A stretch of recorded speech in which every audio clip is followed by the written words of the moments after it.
বন্যা ও বৃষ্টিতে পানিবাহিত রোগ যেমন বেড়েছে, বৃষ্টি কমে আসার পর ডেঙ্গুর প্রাদুর্ভাব বাড়ার আশঙ্কা ব্যক্ত করেছেন চিকিৎসকগণ। জুলাই মাস থেকে ডেঙ্গুর প্রাদুর্ভাব বাড়ে। চট্টগ্রাম মেডিকেল কলেজ হাসপাতালে আজ পর্যন্ত ভর্তি আছে প্রায় 40 জন ডেঙ্গু রোগী। চিকিৎসকগণ বলছেন, বর্ষা মৌসুমে জ্বরে আক্রান্ত হলে রোগীদের সতর্ক থাকতে হবে। আরও জানাচ্ছেন সুরেশ কুমার দাস।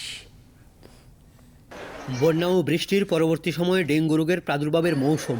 ইতিমধ্যে চট্টগ্রাম মেডিকেল কলেজ হাসপাতালের নতুন ডেঙ্গু ওয়ার্ডে ভর্তি আছে প্রায় 40 জন ডেঙ্গু রোগী। হাসপাতালে ভর্তি রোগীদের চিকিৎসা দিচ্ছে চমেক হাসপাতাল কর্তৃপক্ষ। ভর্তির মধ্যে আমাদের 39 জন রোগী ভর্তি আছে।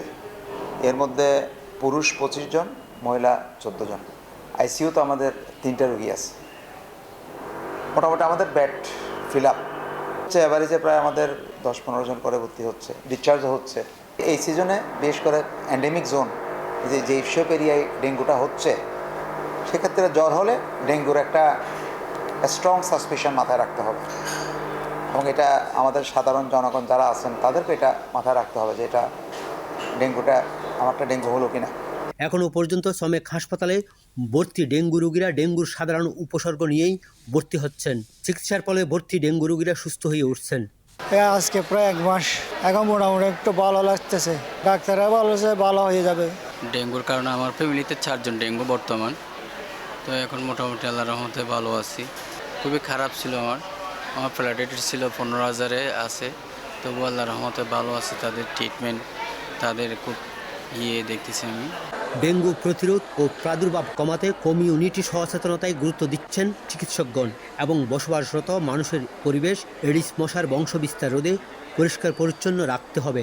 একই সাথে বর্ষাকালে পানিবাহিত রোগের ব্যাপারেও সতর্ক থাকতে হবে। পার্সোনাল প্রোটেক্টিভ মেজার নিই, এবং যদি আমরা কমিউনিটিকে যদি ইনভলভ করি, কমিউনিটিকে যদি পার্টিসিপেট করি, আর রেগুলার যদি আমাদের লার্ভা স্প্রে করা হয়, তাহলে কিন্তু এই রোগীর সংখ্যা অনেক কমে যায়। এটার মেইন উদ্দেশ্য হচ্ছে কি, আমরা যেটা বলি no mosquito bite no dengue. এটা হচ্ছে 100% প্রিভেন্টেবল একটা ডিজিজ। আমরা তো প্রিভেনশন নেওয়ার সতর্কতা নিব, কিন্তু তারপরেও যদি ডেঙ্গু হয়ে যায়, আমাদের চট্টগ্রাম মেডিকেল কলেজ হাসপাতালে আমাদের এখানে ডেঙ্গু রোগীদের জন্য যে সমস্ত ফ্লুইড ম্যানেজমেন্ট, যেটা আমাদের পর্যাপ্ত পরিমাণ ফ্লুইড, তারপর ডেঙ্গু রোগীদের চিকিৎসা নির্ণয় করার জন্য যে কিটগুলো দরকার, ওগুলো পর্যাপ্ত পরিমাণ আমাদের আছে। চট্টগ্রামে ডেঙ্গু রোগী বাড়ার মধ্যেই বন্যার কারণে জেলায় গত 13 জুলাই পর্যন্ত শতাধিক মানুষ পানিবাহিত ডায়রিয়া রোগে আক্রান্ত হয়েছে বলে চট্টগ্রাম সিভিল সার্জন কার্যালয় জানিয়েছেন। তবে টানা প্রায় 1.5 সপ্তাহ ভারী বর্ষণে ডেঙ্গুর প্রাদুর্ভাব বাড়ার আশঙ্কা করছেন চিকিৎসকগণ।